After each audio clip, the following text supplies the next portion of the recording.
Okay, so hi to all the students, and today we are going to understand about a topic, that is the mechanism of water absorption. This topic comes under the unit of plant physiology. So in this today's lecture we are going to understand like what is the organ that is involved in water absorption, the pathways of water absorption, and obviously the mechanism by which water gets absorbed. Apart from that, we will take a look into an important theory about water absorption, right? So we start first of all with the very basic thing, right? So first of all, let us know that what is the water absorbing system in plants. Now see, we all know that there are different groups of plants, right? अलग अलग groups है plants के, जैसे algae है, fungi है, bryophytes है, right? So all of these different groups, they have different methods of water absorption, right? तो हर एक group का अपना खुद का method है water absorption का. So for example, if we look into algae and fungi, which are the like lower plants, right. Algae and fungi को हम लोअर प्लांट्स में काउंट करते हैं, राइट. तो एल्गे और फंजाई में क्या होता है, most of these are aquatic. तो एल्गे तो मेनली यूजुअली एक्वेटिक होता है. तो as these are aquatic, they are already in water, so they do not need any specific organ to absorb water. तो उनको कोई स्पेसिफिक ऑर्गन एब्जॉर्प्शन के लिए ज़रूरत नहीं होती है, and that's why these organisms do not have any specific organ to absorb water, as these are already present in the medium of water. क्योंकि ये रहते ही वाटर में है, तो इनको कोई स्पेसिफिक ऑर्गन की ज़रूरत नहीं है, क्योंकि ये यूजुअली एक्वेटिक है, ठीक है. Then the next group is, as we say, bryophytes. Now you all already have learned about certain bryophytes, certain algae, right, some species of fungi, right. So bryophytes, we all know that these are partially terrestrial, matlab these are bog plants. Now what are bog plants? Bog plants are plants that grow in like partially terrestrial and partially watery area, that is a kind of marshy area, right. तो ये जो plants है ये partially terrestrial है, and they have evolved a separate organ for water absorption, and we call this organ as rhizoids, right. आप सबने bryophytes का जो भी species पढ़ा होगा, right, you must have come across the term rhizoids. Rhizoids are the root like structures that bryophytes have in their plant body. Rhizoids are unicellular and hair like in appearance. तो rhizoids जो होता है, these are small and these are unicellular, these are very thin and hair like, unlike root जो होते हैं वो बहुत strong होते हैं, deep होते हैं, बड़े होते हैं, right. But rhizoids are very much smaller version of roots, right, because they do not need like a very deep root system, because क्योंकि bryophytes marshy area में रहते हैं, तो marshy areas already have enough of water content, तो उनके पास enough water content होता है. तो just to get that water content, they have this small rhizoids like structure, right. So that is about bryophytes. And then comes the next group, these are the terrestrial plants, right. In this we can also include pteridophytes and all the angiosperms and gymnosperms that we know, right. So now what happens in terrestrial plants is that soil is the only source of water for them, right. हम सबको पता है कि जो terrestrial plants होते हैं इनके लिए source of water सिर्फ soil है, क्योंकि इनके roots जो है वो soil में present है, ठीक है. तो the only source of water for them is soil. Soil में जो water available होगा, they will get that, right. So terrestrial plants do not have all parts of their plant in direct contact with soil. अब ऐसा नहीं है कि इन plants का हर एक पार्ट सॉइल के साथ डायरेक्ट कांटेक्ट में है, right. So they have certain part of the plant that is in direct contact with the soil. These are, so they have special organs which we call as roots, right, and they also have special tissues which we call as vasculatures, right, or we call it as a vascular system, right. तो roots present है, apart from that vasculature present है. Now we know what is vasculature. Vasculature includes all the xylem and phloem elements, right. Xylem is related with conduction of water and phloem is associated with conduction of food. So they have their own vascular system, and both of this provide anchorage, absorption and transportation. तो ये दोनों ही structures ये 3 characteristics में help करते हैं. Encourage, right, मतलब plant को soil में एंकर करके रखना ताकि प्लांट जो है वो गिर ना जाए, right. Absorption, water absorption, mineral absorption का काम करना. And apart from that transportation, that is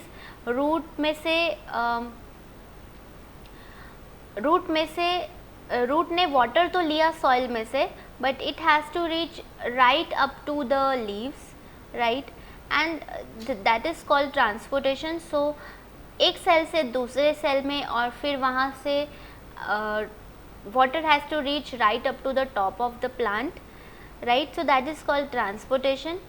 Likewise, food has to reach from the leaves to all the parts of the plant, right, so this is transportation, and both of these organs help in all these activities, right. So this is about terrestrial plants. So in terrestrial plants we can also include pteridophytes, right. So these are the different groups of plants that have their own water absorbing system, right, depending upon the area in which they live, depending upon their environmental conditions, they have their own water absorbing system. Now see, roots, as I told, can also be seen in pteridophytes. So mainly roots जो है वो pteridophyte का जो class है वहीं से start होता है, right, and these roots are usually underground. Roots जो होते हैं वो usually underground होते हैं, but there is an exceptional case in pteridophytes which is for Selaginella, right. Selaginella, as you know, these are pteridophytes, these are called spike moss, and the exceptional characteristics that Selaginella has is that their leaf can absorb water, right. So Selaginella are known for their this property, and that's why जब भी आप कभी कोई Himalayan area में गए हो, like Uttarakhand में या फिर लाइक कोई भी हिमालयन एरिया में, राइट, तो आपने देखा होगा कि कुछ सेलाजिनेला जैसा संजीवनी नाम से कुछ प्लांट मिलता है, राइट. सेलाजिनेला का एक दूसरा नाम ये भी है कि इसको रेसरेक्शन प्लांट बोलते हैं. क्यों इसको रेसरेक्शन प्लांट बोलते हैं? क्योंकि ये प्लांट ड्राई भी होना, इसको आप थोड़ी देर के लिए पानी में डाल के रखो तो it will come to life, right, and therefore this is called Sanjeevani और resurrection plant also, because even after drying the leaves have characteristic of absorbing water, and because of this this is called resurrection plant or Sanjeevani. एंड आपको बहुत सारी जगह पे ये plant इस तरीके से बेचा जाता है संजीवनी के नाम से, right, but all species of these are not Sanjeevani, right, but since their leaves is having this characteristic of absorbing water, they can look like green and come back to life, right. So therefore Selaginella is an exception in pteridophytes where its leaves can also absorb water, but other than that all the pteridophytes have roots that are underground, right. So all pteridophytes do not have leaves that can absorb water. Now there are certain other groups, for example epiphytes, right. These epiphytes, as you know, all of your orchids, if you all know, orchids have like beautiful, bright, colorful flowers, right, that are well known for ornamental purpose. Bouquets वगैरह में orchids use होते हैं.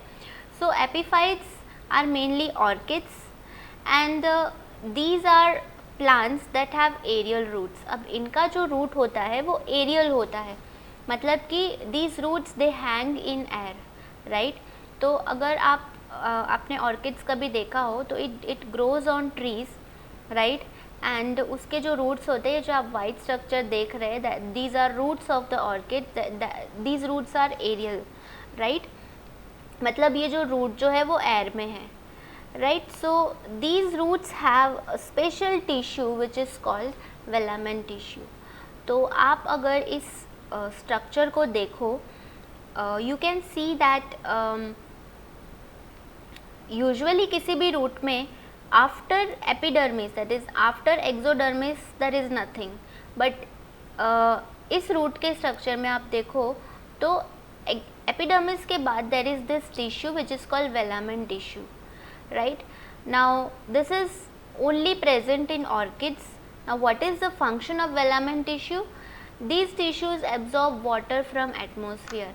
Atmosphere में जो water content है उसको absorb करके plant को अवेलेबल करने का काम करता है velamen tissue, and therefore this is a kind of structure that is present only in orchids, only in epiphytes, right.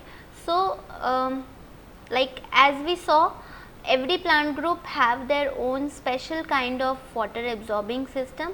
Since epiphytes have aerial roots, they need to have velamen tissue which can absorb water from the atmosphere, right. So this is about the various groups that have their own water absorbing system. Now let us come into understanding the classification of root. अभी हर plant का अपना खुद का root system होता है, वो हमने देखा, but it is important for us to understand the classification of root. Traditional classification तो हम सबको पता है, that we can classify root into two types, that is the tap roots and the adventitious roots, right. So tap roots, we know that these have main root going deep down. Tap root में क्या होता है, main root जो होता है, central root जो होता है वो बहुत नीचे तक जाता है, राइट. सो दिस वी से can be seen in dicots. तो इस टाइप के जो रूट्स है ये मेनली डाइकॉट्स में दिखते हैं, राइट. अब एडवेंटिशियस रूट्स जो है, इनके रूट्स ऑलमोस्ट सब सेम साइज और शेप के होते हैं, राइट. एंड या तो इसको फाइब्रस रूट्स भी बोल सकते हैं, क्योंकि इसमें ऐसा नहीं होता कि कोई एक रूट बीच का बहुत डीप जाता है या फिर सेंट्रल जो रूट होता है वो बहुत बड़ा होता है, ऐसा नहीं होता. एडवेंटिशियस रूट्स में सारे रूट्स एक जैसे फाइब्रस होते हैं, एक जैसे साइज और शेप के होते हैं, राइट. तो इस टाइप का रूट हम मेनली मोनोकॉट्स में देख सकते हैं, ठीक है. आई hope that you all already know the difference between taproot and adventitious roots. Now the another classification that we need to know is based on the absorption of water in soil. मतलब soil में water का absorption, soil में water कितना available है actually, उसके basis पे root का classification किया जाता है. Now these are mainly of two types, the deep feeders and the surface feeders, right. Name से ही हम समझ सकते हैं that deep feeders are those that will go deep in search of water in the soil, right, and surface feeders are those that will not go very deep, but these roots will like spread some inches below the soil, like it will spread because it will absorb water from whatever water is available right below the soil. So these are called surface feeders. So in deep feeders, root system goes very deep in search of water. Deep feeders में क्या होता है, root system बहुत deep जाता है पानी की तलाश में, right. तो such kind of roots can be seen in plants in areas where water is available but it is available deep within the soil. तो ऐसी जगह जहाँ पे सॉइल में वाटर तो अवेलेबल है लेकिन बहुत डीप में प्रेजेंट है, तो ऐसी जगह पे जो भी प्लांट्स होंगे उनके रूट्स डीप फीडर्स होंगे, क्योंकि plants also know that water is available deep down, so they will have their roots going deep. So these are called deep feeders. Now surface feeders means that the root system will spread very widely a little below the surface of the soil. Soil के नीचे exactly कुछ inches तक ये root spread होगा and it will spread very widely. So you can see such type of root in desert plants. तो desert plants जो होते हैं right, जिसे रण बोलते हैं राइट, तो वहाँ पे आप इस टाइप के रूट सिस्टम देख सकते हो प्लांट में. So just to make you understand that see, ये जो छोटे छोटे रूट्स होते हैं जो यहाँ पे सरफेस पे है, these are called surface feeders. Why are this on the surface? Because जो भी पानी यहाँ पे आएगा, जैसे ही यहाँ पे पानी आएगा तो these surface feeders roots they will start absorbing the whatever water is available immediately as they will get here in the soil. तो क्यों डेजर्ट प्लांट्स में इस टाइप का रूट सिस्टम होता है? Because when rain falls in deserts, so what happens that deserts have very harsh heat. Desert में बहुत harsh heat होता है जिसकी वजह से सन की वजह से जो भी वाटर गिरा वो जल्दी से इवेपोरेट हो जाएगा. ठीक है, अगर वाटर इवेपोरेट हो गया तो वो प्लांट को अवेलेबल नहीं रहेगा. तो वो जो वाटर इवेपोरेट हो जाएगा उससे प्लांट को कोई फ़ायदा नहीं होगा. तो उसको वो जो भी वाटर रेनफॉल के वक्त मिला उसे फटाफट ट्रैप करने के लिए सरफेस फीडर रूट्स होते हैं right. So surface feeder roots they will immediately absorb the water that falls because of rain. Because in deserts there is very harsh sun, and because of that the water will evaporate, which is not good for the plant. So surface feeders will absorb as much as water they can, which becomes available to them during rainfall, right. So mostly desert plants have surface feeder roots, right. So this is about the classification of root. Now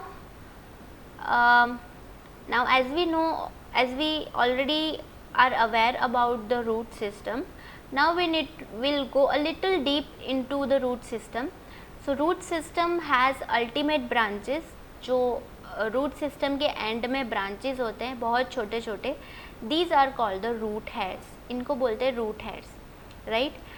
So these are very delicate, बहुत पतले होते हैं इसलिए इनको root hairs बोलते हैं, like the thickness of a hair, right. And this vary in length from 1 to 2 mm. So you can understand that 1 to 2 mm is like very small, right. So इनका length भी 1 to 2 mm जैसा होता है और roots के end में ये present होता है. These are very delicate. So these are extensions of epidermal cells. अब root का जो epidermal cell है, मतलब epidermis जो है उसी का एक elongation होता है. ये region of the root where root hairs present is called root hair zone. अब root का वो region जहाँ पे root hairs present है उस region को root hair zone बोलते हैं. इसके बाद हम एक डायग्राम देखेंगे जिसमें आपको समझ आ जाएगा कि रूट हेयर जोन क्या है, right. So for now you can remember that part of that region of root where root hairs are present is called the root hair zone. So root hairs they remain usually alive and functional from few days to several months. कुछ दिन से कुछ महीनों तक root hairs जो है वो alive रहते हैं, मतलब ज़िंदा रहते हैं. And then afterwards these root hairs they die and obviously उसके alternative में दूसरे root hairs बन जाते हैं. right? So these are structures that live for few days or several months. Now maximum root absorption takes place in root hair zone. तो ज़्यादा से ज़्यादा जो वाटर एब्जॉर्प्शन का काम होता है वो रूट हेयर जोन में ही होता है, क्योंकि रूट हेयर जो है वो सरफेस एरिया को बढ़ाने का काम करता है, और क्योंकि उसका लेयर थिन होता है तो वाटर इजीली एब्जॉर्ब हो जाता है.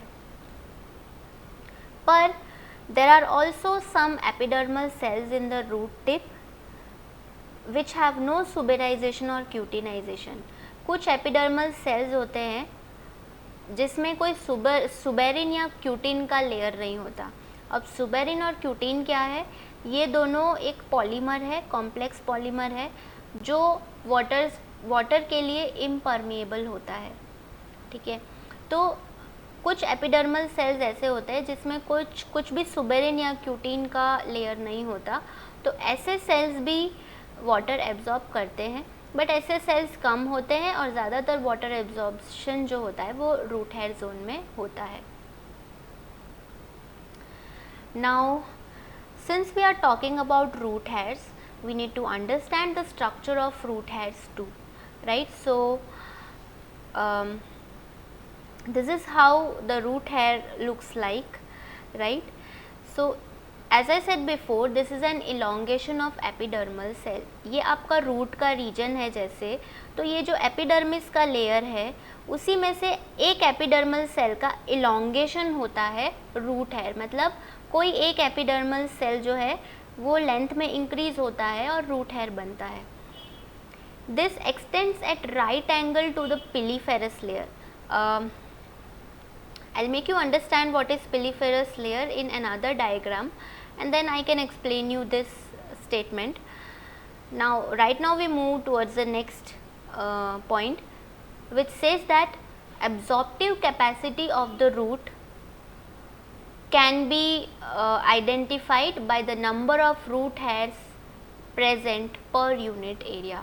मतलब एक रूट की एब्जॉर्प्टिव कैपेसिटी जो है वो कितनी होगी, वो इससे पता चलता है कि पर यूनिट एरिया कितने number of root hairs present है. जैसे कि पर यूनिट एरिया किसी रूट में रूट हेयर्स लाइक से 100 प्रेजेंट है और किसी प्लांट में से 50 प्रेजेंट है, तो that means that the absorptive capacity of the plant that is having 100 root hairs is more than that plant which is having 50 root hairs per unit area. Right? Now in the structure of root hair there is cell wall present, and cell wall is mainly made up of two layers. The outer layer is of pectin and the inner layer is of cellulose. So as you can see this is the cell wall. आप देख सकते हो आपको दो layer दिखेंगे यहाँ पे, एक आउटर लेयर है एक इनर लेयर है. तो ये जो लेयर है ये इनर है और ये जो लेयर है ये आउटर है. तो आउटर लेयर जो है वो पैक्टिन से बना है और इनर लेयर जो है वो सेल्यूलोज से बना है. Then there is a large vacuole which is continuous with the epidermal cell. अब रूट हेयर सेल में एक बहुत बड़ा वैक्यूल प्रेजेंट है, मतलब पूरे ही रूट हेयर सेल में there is a large vacuole present which is covering the whole cell, right. So this is a vacuole. ये जो डार्क ब्राउन स्ट्रक्चर आप देख रहे हैं that is a vacuole and it is filled with cell sap. तो वो cell के sap से भरा हुआ है, right.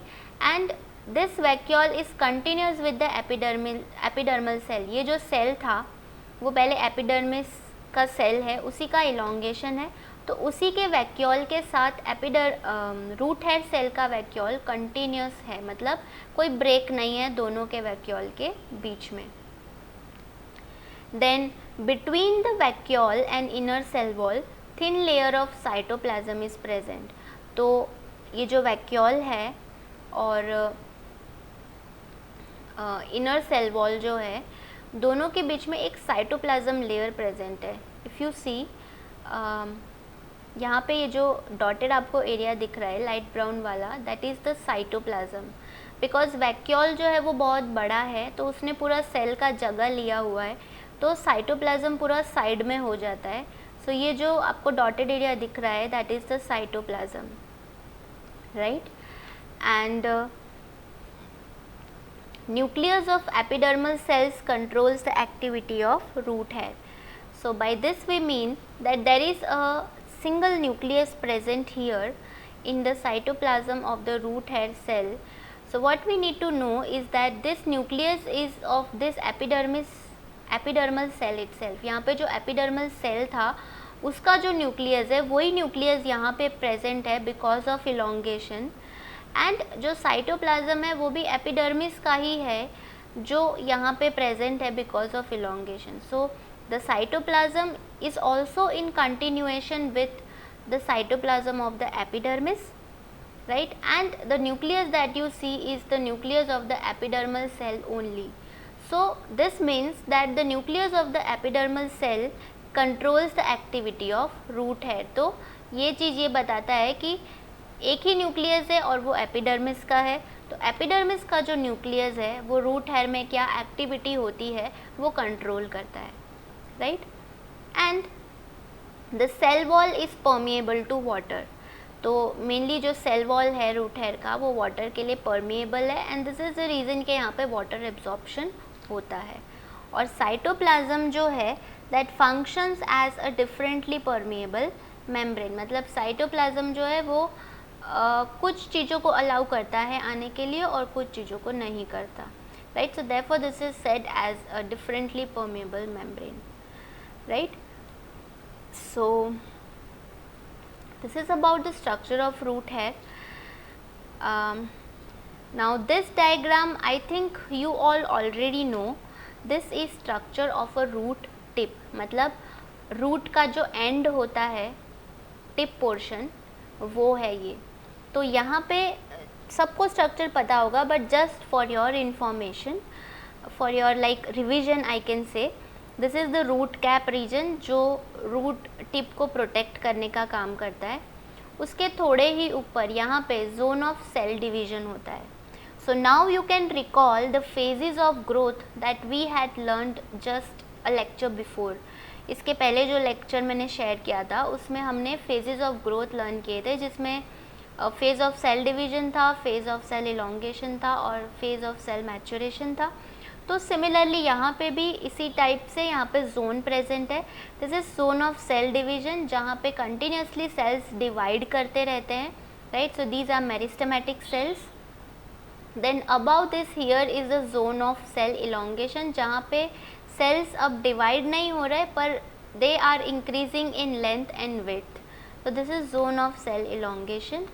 And then there is this zone of cell maturation जहाँ पे हर एक सेल अपनी खुद की एक पहचान लेकर आगे जाता है और अकॉर्डिंगली अपना काम करता है, ठीक है. So this is the zone of cell maturation where every cell will mature and will become ready to perform its own function. Now इसके ऊपर आप देख सकते हो यहाँ पे रूट हेयर्स प्रेजेंट है, right. So these are all root hairs. So now you can rewind what we learned, that the region of the root where root hair is present is called the root hair zone. So this whole area is called the root hair zone, and the same root hair zone is also called the piliferous layer. इसी को piliferous layer भी बोलते हैं, ठीक है. तो वो layer जहाँ पे रूट हेयर्स प्रेजेंट है उसको piliferous layer भी बोलते हैं. So we have here mentioned that root hairs extends at right angle to the piliferous layer. अब ये जो पिलीफेरस लेयर है पूरा इसके राइट एंगल में, राइट, यहाँ पे राइट एंगल बनता है जहाँ पे रूट हेयर प्रेजेंट है. तो root hairs they grow at right angle to the piliferous layer, that is to the root hair zone, right. So this is about the structure of root hairs. Now some important terms that you need to know as we are going to understand about water absorption. क्योंकि हम water absorption समझने जा रहे हैं तो मुझे लगता है कि ये terms आप लोग को जानना ज़रूरी है. ये terms के बारे में बेसिक क्लियर होना चाहिए, क्योंकि जब ये क्लियर होगा तभी आपको water absorption का कॉन्सेप्ट रिलेट हो पाएगा, ठीक है. सो very quickly we will understand certain 3 or 4 terms that are important. The first term is the concentration gradient. So concentration of particles is higher in one area than another, then we call it a gradient. देखो gradient का simple meaning क्या होता है कि एक जगह पे concentration ज़्यादा है और एक जगह पे concentration कम है, ठीक है. तो कहीं पे ज़्यादा है और कहीं पे कम है, तो इस डिफरेंस को ग्रेडियंट बोलते हैं, ठीक है. तो a place where concentration is higher and a place where concentration is less creates a gradient, right. So for example इस डायग्राम से हम समझ सकते हैं कि यहाँ पे इन पार्टिकल्स का, ब्लू पार्टिकल्स का concentration ज़्यादा है, यहाँ पे इन ब्लू पार्टिकल्स का concentration कम है, right. So this is a concentration gradient created where some particles, where at one place the particles are higher in number and at one place the particles are lower in number. Now this is a rule that movement will always take place from an area with higher concentration to area with lower concentration. हमेशा movement कहाँ पे होगा, जहाँ पे particles ज़्यादा present है वहाँ से उस तरफ जहाँ पे पार्टिकल्स कम प्रेजेंट है, ठीक है. So this is called movement down the concentration gradient, means from higher to it will always move towards lower. This is like a natural process, right. So this is called movement of particles from higher to lower concentration gradient, right. So I hope that concentration gradient is clear with you. Now the next important term that we need to understand is water potential. Now in very easy language, water potential means the tendency of water to move from one area to another due to any activity, like for example say osmosis, right. So as I said, this is the tendency of water to move from one area to another. पानी एक जगह से दूसरी जगह पे move करे, उसकी tendency water molecules के पास क्या है, मतलब वाटर मॉलिक्यूल्स के पास कितनी कैपेसिटी है, कितनी टेंडेंसी है कि वो एक जगह से दूसरी जगह फ्रीली मूव कर सकता है. That is called water potential, or in short we can say it is the potential of water to move from one place to another, right. Now another term that we need to understand is water potential gradient. अब gradient तो मैंने समझाया था, जब कहीं पे चीज़ ज़्यादा होती है और कहीं पे कम होती है. A place where certain things is higher in amount and certain things is lower in amount in another area, that creates a gradient. So by this you can say that water potential gradient का मतलब होगा कि एक जगह पे water potential ज़्यादा है और एक जगह पे water potential कम है, right. पर ये जो statement यहाँ पे लिखा है, ये समझने के लिए पहले हम इस डायग्राम को समझते हैं, ठीक है. फॉर एग्जाम्पल आप इस डायग्राम में देख सकते हो that this is pure water.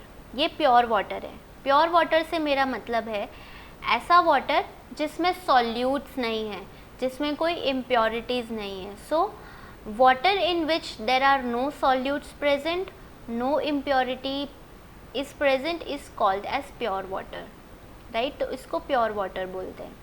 और ये जो है this is actually termed as impure water और वाटर विथ सॉल्यूट्स. तो यहाँ पे आप देख सकते हो कि इस साइड के पानी में कुछ पार्टिकल्स प्रेजेंट है, right, this red particles.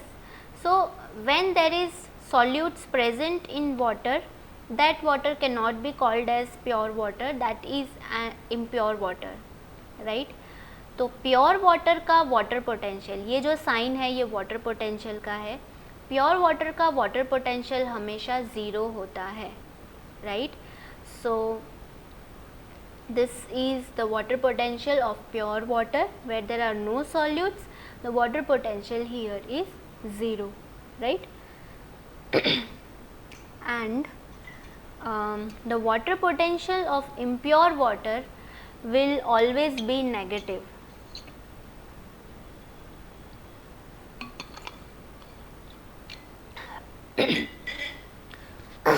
So impure water का जो वाटर पोटेंशियल होगा वो हमेशा नेगेटिव होगा, मतलब प्योर वाटर से कम होगा, ठीक है। एक चीज़ जो हमें यहाँ पे समझनी है कि प्योर वाटर के पास टेंडेंसी है कि वो यहाँ से इस तरफ मूव करेगा। Water will move from here to here. So you have to understand the concept of solvent and solute. So water is a solvent here and these are the solutes, right? The solute is always present in solvent. अब solvent जो है हमेशा जहाँ पे solvent ज़्यादा है वहाँ से उस तरफ मूव करेगा जहाँ पे solvent कम है, ठीक है। या तो ऐसा बोल सकते हैं कि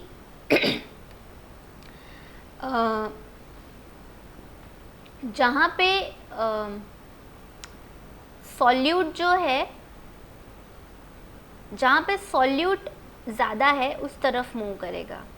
कहने का मतलब ये है कि प्योर वाटर जो है उसका जो टेंडेंसी है मूव करने का ज़्यादा है, उसका पोटेंशियल मूव करने का ज़्यादा है, क्योंकि ये प्योर वाटर है, ठीक है। यहाँ पे कोई सॉल्यूट्स प्रेजेंट नहीं है, यहाँ पे वाटर पोटेंशियल अच्छा है और इस तरफ सॉल्यूट्स प्रेजेंट है, तो ऑब्वियसली वाटर का पोटेंशियल यहाँ पे थोड़ा कम होगा क्योंकि यहाँ पे इम्प्योरिटी आ गई। तो प्योर वाटर जो है वो यहाँ से इस तरफ मूव करेगा, मतलब सॉल्वेंट जहाँ पे ज़्यादा है वहाँ से उस तरफ मूव करेगा जहाँ पे सॉल्वेंट कम है। क्योंकि यहाँ पे सॉल्यूट्स आ गए तो यहाँ पे इम्प्योरिटीज़ बढ़ गई, तो वाटर कंटेंट कम है यहाँ पे, तो यहाँ से मूव करेगा इस तरफ, राइट। सो क्योंकि जब भी इम्प्योरिटी बिना का वाटर होता है उसका वाटर पोटेंशियल हमेशा ज़ीरो है, मतलब अच्छा है, एंड इम्प्योर वाटर जो है उसका वाटर पोटेंशियल नेगेटिव वैल्यू रहेगा, right. So now we can understand this statement. So water will move from areas where water potential is higher, जहाँ पे water potential higher है, मतलब कि water potential यहाँ पे कम नेगेटिव है, ठीक है, ज़ीरो है यहाँ पे, मतलब कम नेगेटिव है, to areas where it is lower, वहाँ पे मूव करेगा जहाँ पे वाटर पोटेंशियल कम है, यहाँ पे वाटर पोटेंशियल कम है, ठीक है। या तो हम बोल सकते हैं यहाँ पे ज़्यादा नेगेटिव है, ठीक है। So it will move from higher water potential to lower water potential, this is called water potential gradient, मतलब जहाँ पे कम नेगेटिव है वहाँ से उस तरफ जाएगा जहाँ पे ज़्यादा नेगेटिव है, right. And when we understand water potential, now it becomes easy for us to understand osmosis. So osmosis is the movement of a solvent across a semi-permeable membrane towards a higher concentration of solute into brackets lower concentration of solvent. अगर आप water potential समझ गए हो तो आप osmosis भी समझ गए हो, ठीक है। कैसे, क्या बोला है स्टेटमेंट में, that osmosis is the movement of solvent, solvent का movement across a semi permeable membrane. तो यहाँ पे कोई सेमी परमिएबल मेम्ब्रेन रख दिया फॉर एग्जांपल, तो सेमी परमिएबल मेम्ब्रेन से वाटर का movement towards higher concentration of solute, मतलब यहाँ पे हायर कॉन्सेंट्रेशन है सॉल्यूट का and lower concentration of solvent, मतलब हायर यहाँ पे सॉल्वेंट का था वहाँ से उस तरफ जाएगा जहाँ पे सॉल्वेंट का कॉन्सेंट्रेशन लोअर है, सॉल्यूट का कॉन्सेंट्रेशन ज़्यादा है, right. So this is osmosis, this process is called osmosis when it is separated by a semi permeable membrane. So I think now you can relate that water potential and osmosis are two sides of a coin, right. Both of these have almost the same definition, but the point is that here it is separated by a semi permeable membrane, right. And we need to know that osmosis is applicable only for solvents, only solvent movement will take place when we are talking about osmosis. Now another important term is diffusion, right? So the movement of a substance from an area of higher concentration to an area of lower concentration. किसी भी substance का movement as usual जब higher से lower में जाता है, that is called diffusion. Now diffusion is applicable mainly for solutes. Diffusion हम solutes की जब बात करते हैं तब होता है, ठीक है. फॉर एग्जाम्पल पानी में इंक डाला, ठीक है, तो दैट इज़ डिफ्यूजन. इंक जो है वो पूरे पानी में स्प्रेड होगा, क्योंकि पानी में इंक नहीं था, पानी में इंक डाला, अब वो इंक जो है वो सब जगह स्प्रेड होगा, higher to lower, right. So that is called diffusion where ink is a solute, water is a solvent, right. तो वाटर का मूवमेंट हुआ, सॉल्वेंट का मूवमेंट हुआ, तो that is called osmosis. And solute का मूवमेंट होता है हायर टू लोअर, तो that is called diffusion. Now another important term is diffusion pressure deficit, right. Diffusion pressure deficit में शायद आपको और अच्छे से आने वाली स्लाइड्स में समझाऊंगी, but for now in very simple terms what you need to know is that DPD of a cell is the thirst of the cell for water. मतलब किसी भी सेल में जब पानी की कमी होती है तो उसका DPD जो है वो हमेशा इंक्रीज होगा, ठीक है. तो किसी भी सेल की प्यास है पानी के लिए, मतलब जिन सेल में पानी का कंटेंट कम हो रहा है तो उसका DPD इंक्रीज होगा, ठीक है. And DPD is zero for a fully turgid cell. Turgid cell मतलब ऐसा सेल जो पूरा पानी से भरा हुआ है. तो पूरा जो सेल पानी से भरा है उसका DPD हमेशा ज़ीरो होगा. And opposite to this plasmolysed cell है अगर, मतलब कि ऐसा सेल जिसमें से पूरा पानी निकल चुका है, श्रिंक हो चुका है, उसका DPD मैक्सिमम होगा. तो प्लाज्मोलाइज्ड सेल का DPD मैक्सिमम होगा क्योंकि उसको पानी की ज़रूरत है, right. So for now you can understand this much. May be next slide में I will make you understand more about diffusion pressure deficit, जहाँ पे कहीं पे हमें समझने में आएगा कि क्या होता है diffusion pressure deficit. In very simple terms you can just remember this कि जिस सेल को पानी की ज़रूरत है उसका DPD हमेशा ज़्यादा होगा, right. So I hope that this terms are clear with you, because this terms are going to come in the next slides, and if you know and understand this term you will be able to relate the concept of water absorption. Now the pathway of water across root cells, मतलब root cells जो है उसमें water का path क्या होता है, ठीक है. मेनली वाटर के दो पाथ्स होते हैं, वो होता है apoplast pathway and symplast pathway, right. आप लोग सब ऑलरेडी पढ़े होंगे ये, but still let it be your revision. So apoplast pathway is path in which the water is moving between the intercellular spaces. अब यहाँ पे water जो है intercellular spaces में से move करता है, मतलब for example cell के बीच में से move करता है, cell wall में से move करता है, cell membrane में से move करता है, so that is called apoplast pathway. And what is symplast pathway? It is the pathway in which the water molecules move through the plasmodesmata. तो दो सेल के बीच में एक कनेक्शन होता है ब्रिज जैसा, जिसको प्लाज्मोडेस्मेटा बोलते हैं, जिससे एक्सचेंज ऑफ मटेरियल हो सकता है, ठीक है. तो जब भी वाटर का मूवमेंट वो ब्रिज के बीच में से होता है, उस प्लाज्मोडेस्मेटा में से होता है, तो उसको सिम्प्लास्ट पाथवे बोलते हैं. Now symplast is the living region present between two sales.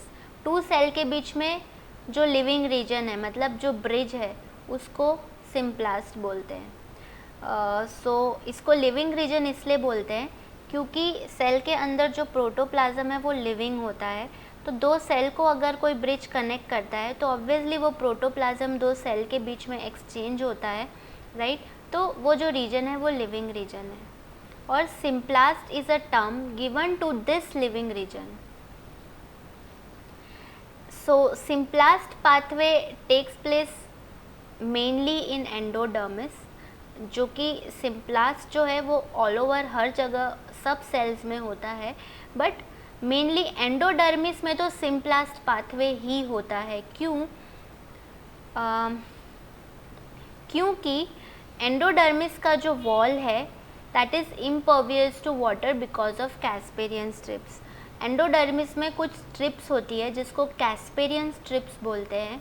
तो ये जो कैस्पेरियन स्ट्रिप्स है वो वाटर की एंट्री रोकता है, तो पानी एंडोडर्मिस से पास नहीं कर पाता, और इसलिए एंडोडर्मिस के अंदर सिम्प्लास्ट पाथवे ही चलता है, ठीक है। अब एपोप्लास्ट जो है वो मेनली कोर्टेक्स रीजन में होता है, and it takes place mainly in cell wall and cell membrane regions. So here water movement occurs by passive diffusion and here the water movement occur by osmosis. ये दो main difference है। Whereas apoplast pathway is a minor pathway. ये एक minor pathway, मतलब ज़्यादातर जो water movement होता है वो सिम्प्लास्ट पाथवे से ही होता है। Major water movement takes place through symplast pathway only, right. But apoplast pathway also exist and it takes place, but this is not a major pathway. This is like some amount of water moves by this pathway and maximum amount of water moves by simplast pathway. So we can understand this with this a very simple diagram where अगर आपको root का structure याद हो तो बाहर का जो layer होता है वो होता है एपिडर्मिस। एपिडर्मिस के अंदर जो लेयर होता है वो होता है कोर्टेक्स। कोर्टेक्स के अंदर जो लेयर होता है वो होता है एंडोडर्मिस, और एंडोडर्मिस के अंदर जो लेयर होता है वो होता है पेरिसाइकल, और पेरिसाइकल के बाद बीच में अपना वेस्कुलर सिस्टम आ जाता है जहाँ पे आ जाता है जाइलम, राइट। सो ये फॉर एग्जांपल किसी रूट हेयर का अंदर का स्ट्रक्चर है, तो क्या होगा, वाटर जो है, अच्छा अभी दो चीज़ मैंने यहाँ पे डिफ्रेंशिएट की है। Blue line is for symplast pathway and yellow line is for apoplast pathway. So क्या होगा कि सॉइल में से पानी रूट हेयर में घुसेगा थ्रू एपिडर्मिस, राइट। तो एपिडर्मिस में वाटर एंटर हुआ, वहाँ से गया कोर्टेक्स में, from this bridge, from this channel is called plasmodesmata. Cortex में से गया एंडोडर्मिस में, एंडोडर्मिस में से गया पेरिसाइकल में, राइट, एंड पेरिसाइकल में से गया जाइलम में। So this is symplast pathway where the movement is taking place from one cell to another by the means of the living region called plasmodesmata, right. तो इस reason से जब होता है तो इसको सिम्प्लास्ट पाथवे बोलते हैं। अब एपोप्लास्ट पाथवे क्या है, it is going on from the cell wall. देखो जो भी वाटर है वो इस पाथवे से जा रहा है, सेल मेम्ब्रेन सेल वॉल में से जा रहा है। It will move from here, it will again move from here the portion of the cortex, and then it will again come here, but यहाँ पे आएगा तो कैस्पेरियन स्ट्रिप्स जो है वो वाटर का मूवमेंट रोकेंगे। तो अब यहाँ से एपोप्लास्ट एंटर हो जाएगा सिम्प्लास्ट में, ठीक है। यहाँ से चला जाएगा ये पानी अंदर, और यहाँ से the water will move through the plasmodesmata, and then again the water will can come back to its apoplast pathway, क्योंकि यहाँ पे कोई कैस्पेरियन स्ट्रिप प्रेजेंट नहीं है, and then the water will move into the xylem, and the same water can also go in the simplast way also, right. So this is the two pathway, the apoplast and the simplast. Apoplast takes place only through simplast takes place only through plasmodesmata, and apoplast takes place from the non-living part, that is the cell wall, right, and it will convert to symplast, जहाँ पे Casparian strip आ जाएगा तो ये water symplast में entry ले लेगा and यहाँ से सिम्प्लास्ट पाथवे में जाएगा and then it will come back either to apoplast or it will continue as symplast, right. So this is how symplast and apoplast pathway goes on. Now apoplast includes the non-living spaces, that is between cells and the cell membrane. तो non living spaces में जो movement होता है उसको apoplast बोलते हैं, living spaces में जो मूवमेंट होता है उसको सिम्प्लास्ट बोलते हैं, right. So this is the two major pathway of water across root cells. Now as I said, this is the plasmodesmata, the bridge between two cells, and this is the living region, right. Now A.S. Kraft and T.C. Breuer, they had proposed a mechanism for osmotic uptake of water which they termed as the apoplast symplast concept. अब ये apoplast और symplast concept के basis पे ही उन्होंने osmotic Uptake of water का mechanism explain किया था. So what they showed that the soil solution having dissolved ions, मतलब सॉइल सॉल्यूशन जो होता है उसमें सॉल्ट्स प्रेजेंट होते हैं, राइट, मिनरल्स भी प्रेजेंट होते हैं. तो सॉइल सॉल्यूशन जो है उसमें आयंस प्रेजेंट है. This enter the apoplast portion of the root, ये पहले रूट के एपोप्लास्ट पोर्शन में एंटर होता है. अब एपोप्लास्ट जो है दो एपोप्लास्ट होते हैं, outer apoplast and inner apoplast.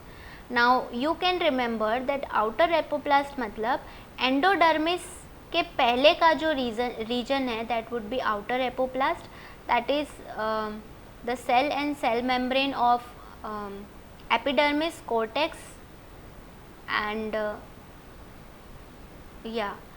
epidermis and cortex, right.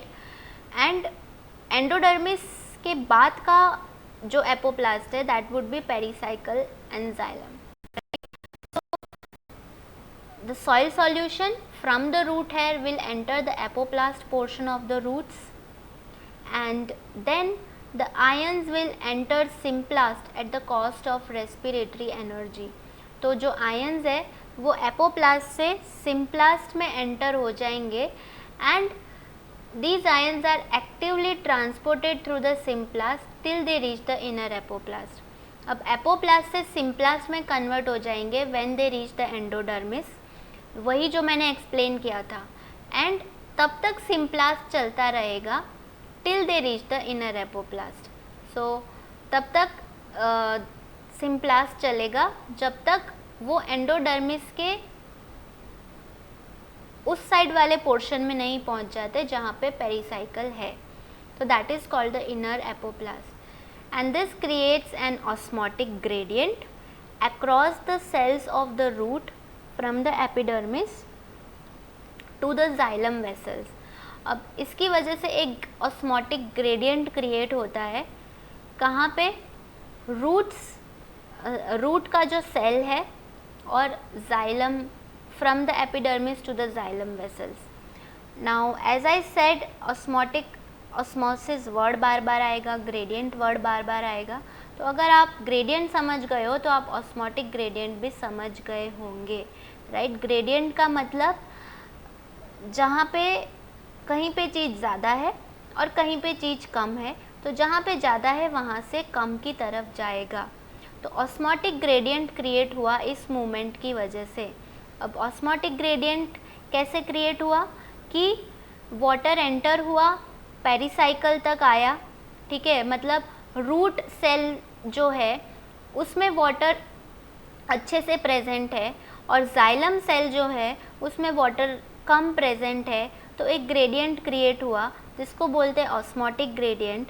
Water solvent है, सॉल्वेंट पेरिसाइकल में ज़्यादा है अभी और जाइलम में कम है, राइट. तो जिसकी वजह से ऑस्मोटिक ग्रेडियंट क्रिएट हुआ. तो अब रूट में से, पेरिसाइकल में से वाटर मूव करेगा towards the xylem vessels, right, from higher solvent concentration to lower solvent concentration. And why is this called osmotic gradient? Because this is separated by a semi-permeable membrane, and in the plant cell the semi-permeable membrane is nothing but the plasma membrane. हर एक cell का plasma membrane होता है और वो एक semi permeable membrane का काम करता है, इसलिए इसको ऑस्मोटिक ग्रेडियंट बोलते हैं. So you can understand in this वे. वही जो डायग्राम है, वाटर एपिडर्मिस से कोर्टेक्स तक एपोप्लास्ट पाथवे से गया, ठीक है. अभी यहाँ पे ये हो गया आउटर एपोप्लास्ट. अभी एंडोडर्मिस आ गया तो रेस्पिरेटरी एनर्जी की मदद से वो सिम्प्लास्ट में चला गया, ठीक है. Respiratory energy by that we mean the ATP, right. तो ये सिम्प्लास्ट में चला गया और फिर after that now this reaches the inner apoplast. Symplast तब तक होगा जब तक वो कैस्पेरियन स्ट्रिप वाला पोर्शन क्रॉस करेगा, and then it will come back to the inner apoplast. Apoplast में आएगा. अभी यहाँ पे ऑस्मोटिक ग्रेडियंट क्रिएट हो जाता है. पेरिसाइकल पूरा पानी से भरा हुआ है, जाइलम में कम पानी है, तो जहाँ पे वाटर ज़्यादा है वहाँ से उस तरफ जाएगा जहाँ पे वाटर कम है, right. So this water diffuses from higher water potential of cortex, जहाँ पे हायर वाटर पोटेंशियल है वहाँ से to the lower water potential of the stelar system. What is stelar system? Xylem. तो यहाँ पे वाटर पोटेंशियल कम है, यहाँ पे वाटर पोटेंशियल ज़्यादा है. यहाँ पे वाटर का कॉन्सेंट्रेशन ज़्यादा है तो इसका पोटेंशियल ज़्यादा है कि ये यहाँ से इस तरफ मूव करेगा, राइट. तो here there is water potential higher, here there is water potential less. So this is what is the apoblast symplast concept explained by A.S. Kraft and T.C. Breuer, right. Now as I said, we are also going to understand a little bit in more detail about diffusion pressure deficit, right. So see what is happening, that water absorbed by the root hair cell from the soil due to pressure gradient. अब soil के contact में root hair है. Root hair जो है वो water absorb करता है soil में से because of the pressure gradient, मतलब डिफरेंस इन प्रेशर. नाउ अब रूट हेयर ने वाटर एब्जॉर्ब किया तो वो बन गया टर्गिड, ठीक है. Root hair has become turgid, full of water. And as I said, if you remember, a turgid cell will have zero DPD, right. So therefore its diffusion pressure deficit decreases. जो सेल turgid हो गया उसका DPD हमेशा कम हो जाएगा, ठीक है. So root hair cells become turgid and its diffusion pressure deficit decreases. तो now what will happen? The adjacent cortical cells, root hair cells जो है उसके बाद जो cortical cells है उसके बाजू में, उसका DPD ज़्यादा हो जाएगा क्योंकि उसके पास कम वाटर है. तो जिसको पानी की प्यास है उसका DPD ज़्यादा हो जाएगा, ठीक है. Now therefore the adjacent cortical cells will have higher DPD and therefore the water will enter cortical cells. तो वाटर जो है वो कॉर्टिकल सेल्स में घुसेगा. रूट हेयर सेल्स में से water will enter into cortical cells which will increase now which will decrease the DPD of the cortical cells. क्योंकि cortical cells turgid हो गए तो उसका DPD डिक्रीज हो जाएगा, ठीक है. Actually this is a mistake. Now the next cortical cells gets water from this cell as it has higher DPD. तो एक सीरीज बन जाती है कि उस कॉर्टिकल सेल का बाजू का जो कॉर्टिकल सेल है उसमें अब वाटर कम है तो उसका DPD ज़्यादा है. तो अब वाटर ये वाली कॉर्टिकल सेल से नेक्स्ट कॉर्टिकल सेल में जाएगा. नेक्स्ट कॉर्टिकल सेल जो है वो टर्गिड हो जाएगा तो उसका DPD लो हो जाएगा, ठीक है. In this way due to concentration gradient water reaches endodermis. और इस तरीके से क्योंकि कॉन्सेंट्रेशन ग्रेडियंट होता है वाटर डिफरेंस की वजह से, तो इस तरीके से वाटर जो है it reaches the endodermis, right. Okay, let us understand a bit more about, actually this is what I believe, what I have understood about diffusion pressure deficit. अब डेफिसिट का मतलब पहले समझ ले, डेफिसिट का मतलब होता है डिक्रीज, कमी हो जाना, ठीक है, तो दैट इज़ कॉल्ड डेफिसिट। अब हम समझते हैं पहले कि डिफ्यूजन प्रेशर क्या होता है, ठीक है। डिफ्यूजन हमने पढ़ा था कि diffusion is movement of solute from higher to lower concentration, जहाँ पे सॉल्यूट ज़्यादा है वहाँ से उस तरफ जाएगा जहाँ पे सॉल्यूट कम है, so that is diffusion. Keep in mind ink, right, ink को माइंड में रखो। अभी इंक एक सॉल्यूट है, वाटर जो है वो सॉल्वेंट है। इंक पूरे वाटर में स्प्रेड होगा जब तक कि बैलेंस ना हो जाए, right. So a solute will always have diffusion pressure. आप कोई भी सॉल्यूट ले लो, उस पर एक डिफ्यूजन प्रेशर होता है, मतलब एक प्रेशर होता है कि उसको डिफ्यूज़ होना है, ठीक है। This is a pressure which says that the solute has to go from higher to lower. ये प्रेशर बताता है कि उस सॉल्यूट पे प्रेशर है कि उसे डिफ्यूज़ होना है हायर से लोअर में, ठीक है। So every solute is going to have a diffusion pressure, right, but for that solvent must be present. Diffuse अगर होना है तो सॉल्वेंट तो ज़रूरी है, ठीक है। इंक डाल दिया, वाटर नहीं है, तो क्या डिफ्यूजन होगा, right. So solvent is a must. And if solvent is less, अगर सॉल्वेंट कम है या सॉल्वेंट है नहीं, तो there would be reduction in pressure, तो उस प्रेशर में रिडक्शन हो जाएगा जिसको बोलते हैं डेफिसिट। तो every solute has diffusion pressure, pressure होता है कि उसे डिफ्यूज़ होना है, पर वो प्रेशर तब होता है जब सॉल्वेंट प्रेजेंट है। अगर सॉल्वेंट नहीं है या सॉल्वेंट कम है तो वो प्रेशर जो है that reduces. Y? Because solvent ही नहीं है तो प्रेशर का क्या काम, क्योंकि सॉल्वेंट नहीं है तो वो कहाँ डिफ्यूज़ होगा, तो प्रेशर अल्टीमेटली डिक्रीज़ हो जाएगा, right. So that is called, that deficit, that decrease in diffusion pressure due to the decrease in solvent is called diffusion pressure deficit, ठीक है। अब यहाँ पे आ जाते हैं, तो क्या होता है, रूट हेयर सेल अगर टर्गिड हो गया, ठीक है, तो उसका जो डीपीडी है दैट विल डिक्रीज, बिकॉज उसका डीपीडी डिक्रीज होगा, मतलब डिफ्यूजन प्रेशर डेफिसिट डिक्रीज होगा, यानी कि डिफ्यूजन प्रेशर में जो कमी थी वो यहाँ पे कम हो जाएगी। क्यों? क्योंकि टर्गिड हो गया सेल, ठीक है। तो अब इनफ सॉल्वेंट है कि सॉल्यूट जो है वो डिफ्यूज़ कर सकता है, तो डीपीडी जो है डिफ्यूजन प्रेशर डेफिसिट यहाँ पे डिक्रीज हो जाएगा, ठीक है।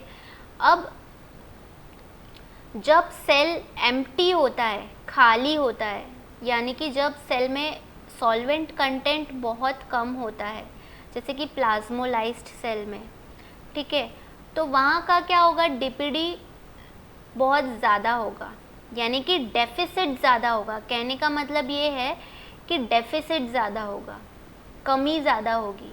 क्यों? क्योंकि सेल खाली है, सॉल्वेंट नहीं है, ठीक है।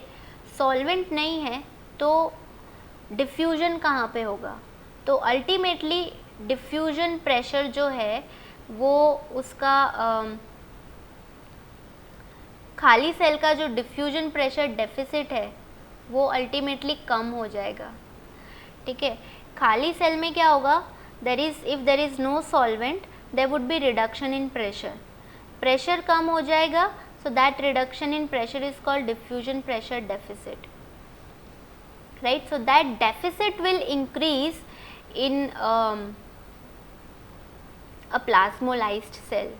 प्लाज्मोलाइज्ड सेल यानी कि खाली सेल में डेफिसिट जो है वो इंक्रीज हो जाएगा,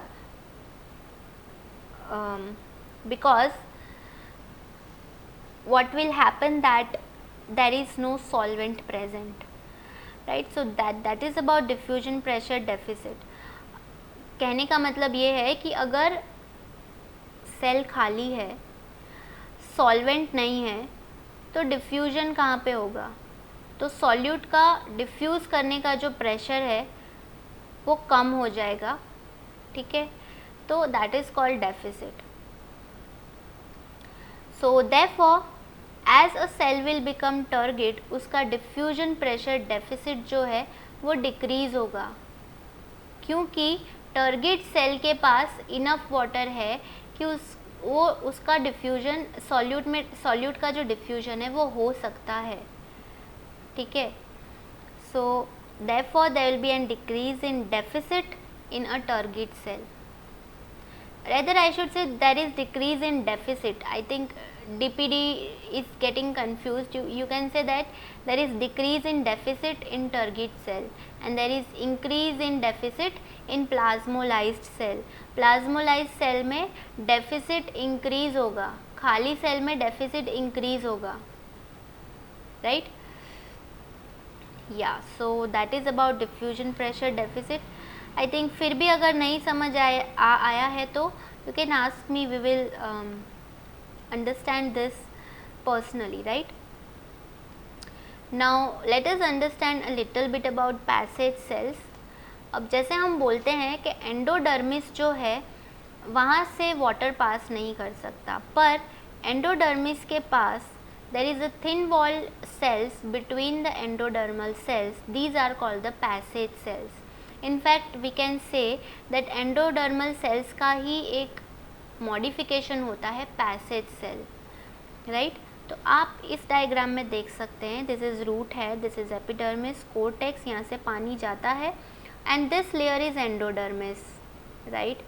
तो endodermis के यहाँ पे आपको जो डॉटेड सेल्स दिख रहे हैं, these are the passage cells. Now these passage cells allow entry of water into the cell of pericycle. तो ये जो पैसेज सेल है वो यहाँ से वाटर पास कर सकता है पेरिसाइकल में. तो ये एंडोडर्मिस, ये पेरिसाइकल. तो यहाँ से पैसेज सेल में से पेरिसाइकल में वाटर पास कर सकता है. So passage cells are positioned opposite to protoxylem elements. अब प्रोटोजाइलम यानी कि प्रिमिटिव जाइलम जो होता है उसके पास ही पैसेज सेल्स होते हैं. सी यहाँ पे है, यहाँ पे प्रेजेंट है, यहाँ पे है और यहाँ पे है. So this is passage cell. This is a modification of endodermis and it is always present opposite to protoxylem. This is protoxylem, उसके ऑपोजिट में है, right. So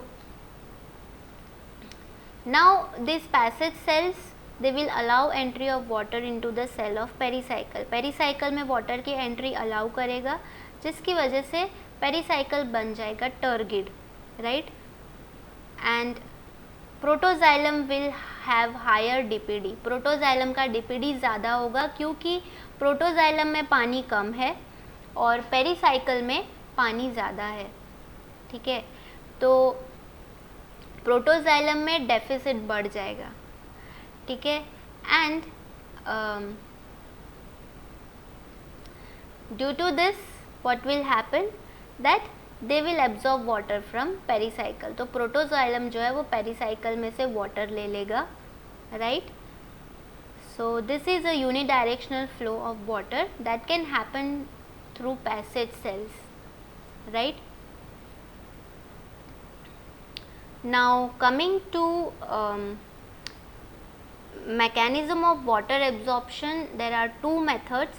This is passive absorption and active absorption.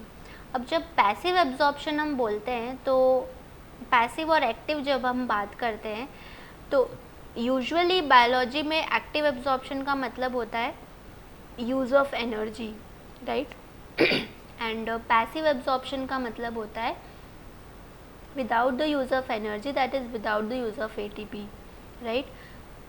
but यहाँ पे passive absorption का मतलब ये नहीं है, right? तो यहाँ पे passive absorption का मतलब है that absorption in which roots do not play any role in absorption. तो ऐसा absorption जहाँ पे root कोई role play नहीं करता.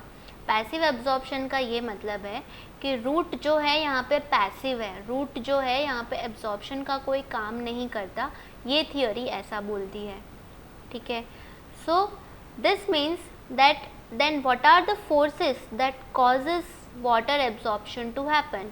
These forces that causes water absorption to happen are generated somewhere else in the plant body। ये theory ऐसा बोलती है कि पैसिव एब्जॉर्प्शन जो है वो रूट की वजह से नहीं होता, रूट इसमें कोई रोल प्ले करता नहीं है। इनफैक्ट प्लांट बॉडी का कोई और पार्ट रिस्पॉन्सिबल है जिसकी वजह से वाटर एब्जॉर्प्शन हो रहा है, ठीक है। So mainly this is attributed to transpiration. इस थियोरी के according transpiration is believed to be responsible for absorption of water. So इस थियोरी के according transpiration through leaves plays an active role in water absorption and not roots. So basically इसको passive absorption इसलिए बोला है क्योंकि यहाँ पे roots का कोई रोल नहीं है, रूट्स पैसिव है, एक्टिव नहीं है, इसलिए इसको पैसिव एब्जॉर्प्शन बोला है। अभी पैसिव एब्जॉर्प्शन ट्रांसपिरेशन का we will understand later. Right now we move to understand active absorption. Now active absorption would be exactly opposite of what passive is, where forces responsible for water absorption is generated in the root itself। अब यहाँ पे बोलते हैं कि root की वजह से water absorption होता है, right. So roots don't just witness water absorption. Passive absorption में क्या बोल रहे थे कि रूट तो कोई रोल प्ले नहीं करता, रूट सिर्फ एक क्या बोलते हैं ऑडियंस है जो वाटर एब्जॉर्प्शन को होते हुए देखता है। बट यहाँ पे ऐसा बोला है कि roots don't just witness, root जो है वो विटनेस नहीं करते वाटर एब्जॉर्प्शन को, rather they play a very dominant role in the quantum and rate of water absorption। जिस रेट से और जिस मैकेनिज़्म से वाटर एब्जॉर्ब होता है उसमें रूट एक बहुत इम्पॉर्टेंट रोल प्ले करता है, इसलिए इसको एक्टिव एब्जॉर्प्शन बोलते हैं, जहाँ पे रूट का एक रोल है एब्जॉर्प्शन में, ठीक है। अब जैसे मैंने कहा कि एक्टिव टर्म यूजुअली एनर्जी के लिए यूज़ होता है, एटीपी के लिए यूज़ होता है, तो एक कन्फ्यूजन क्रिएट होता है। इस कन्फ्यूजन को हटाने के लिए एक्टिव एब्जॉर्प्शन को मेनली 2 टाइप्स में डिवाइड किया है, osmotic active absorption and non osmotic active absorption. हम बहुत शॉर्ट में देखेंगे कि ऑस्मोटिक एक्टिव एब्जॉर्प्शन क्या होता है और नॉन ऑस्मोटिक एक्टिव एब्जॉर्प्शन क्या होता है, right. So we first of all look into the osmotic active absorption. So, scientists Atkins and Priestley in 1922, they showed that they were of the view that difference in concentration gradient between cell sap and soil solution is responsible for entry of water। Cell sap यानी कि cell और soil solution दोनों के बीच में एक concentration gradient होता है जिसकी वजह से वाटर की एंट्री सेल सैप में होती है, right. I hope now you can understand this statement because you know concentration gradient, right. So this theory says that situation in the soil near the root present ideal osmotic system. इनके according soil के पास जो root है वो एक ideal osmotic system create करता है, ठीक है। So this theory says that there are 2 solvent system, soil solution and cell sap. मतलब सॉइल सॉल्यूशन में भी सॉल्वेंट है, सेल सैप में भी सॉल्वेंट है, ठीक है। अभी both of these are separated by a selectively permeable membrane, which in our case obviously is the cell membrane or the plasma membrane, right। So these are separated by a semi permeable membrane, so we call now this process as osmosis। यहाँ पे water solvent ज़्यादा है, यहाँ पे water solvent कम है, right। So by that we mean कि soil solution is having lower negative value, मतलब soil solution में वाटर पोटेंशियल है कि वाटर यहाँ से मूव कर सके। यहाँ पे कम नेगेटिव वैल्यू है और सेल सैप में हायर नेगेटिव वैल्यू है वाटर पोटेंशियल का, जिसका मतलब है यहाँ पे जो वाटर है वो मूव कर सकता है, यहाँ पे जो वाटर है वो मूव नहीं कर सकता। तो इसकी वजह से वाटर का मूवमेंट होगा सॉइल सॉल्यूशन में से सेल सैप में, ठीक है। Water will move from a good water potential to an area where water potential is less. Lower negative का मतलब water potential is good, higher negative का मतलब water potential is like very low, so higher से lower में जाएगा। So this difference in concentration gradient between soil solution and cell sap is responsible for the entry of water is what says the osmotic active absorption theory, right? Now there are certain supporting statements. अब कोई भी theory होती है उसके support में कुछ लोग कुछ स्टेटमेंट बोलते हैं और उसके अगेंस्ट में कुछ स्टेटमेंट्स आते हैं, right? So there are certain supporting statements that we need to mention. That one is that there is a close link between phenomenon of exudation and water absorption. So एक statement तो ये है जो ये बताता है कि सैप स्टेम को अगर कट करो उसमें से जो सैप निकलता है और वाटर एब्जॉर्प्शन के बीच में एक क्लोज लिंक है. How do they prove it?